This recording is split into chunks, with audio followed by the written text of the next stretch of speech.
ایک बूढ़ी औरत मस्जिद के सामने बैठी भीख मांग रही थी। तो एक शख्स ने उससे पूछा कि क्या तुम्हारा कोई बेटा नहीं है कमाने के काबिल? तो उसने कहा कि मेरा बेटा है। तो उसने कहा कि क्या वो कमाता नहीं है?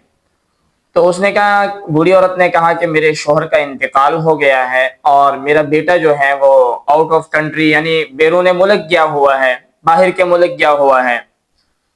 तो उस शख्स ने उस बूढ़ी औरत से पूछा कि क्या वो तुम्हें पैसे नहीं भेजता? उसने कहा कि जब वो जा रहा था तो अखराजात के लिए कुछ रकम देकर चला गया था और अब वो रकम खत्म हो चुकी है। तो उसने कहा कि क्या वो तुम्हें कुछ भेजता नहीं है बाहर से? उसने कहा वो हर महीने रंग बिरंगे कागज भेजता है जिसे मैं घर में दीवारों पर चिपका देती हूँ।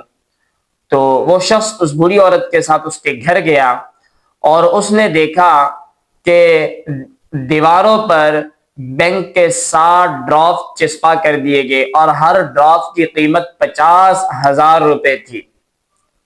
लेकिन वो बूढ़ी औरत तालीम याफ्ता न होने की वजह से नहीं जानती थी कि उसके पास कितनी बड़ी दौलत है।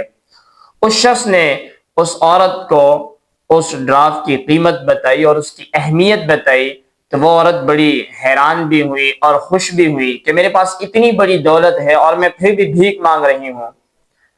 तो हमारी मिसाल भी उस औरत जैसी है कि हमारे पास कुरान की दौलत मौजूद है, शरीयत के अहकाम हमारे पास मौजूद है, लेकिन इसके बावजूद भी हम मगरिब को फॉलो कर रहे हैं और मगरिब के पीछे दौड़ते चले जा रहे हैं।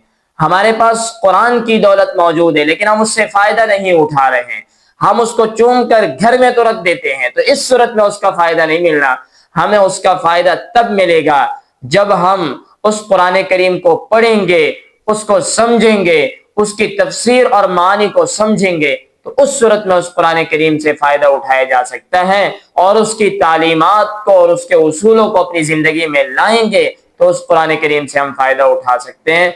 दूसरी सूरत में कुरान करीम से फायदा हम नहीं उठा सकते।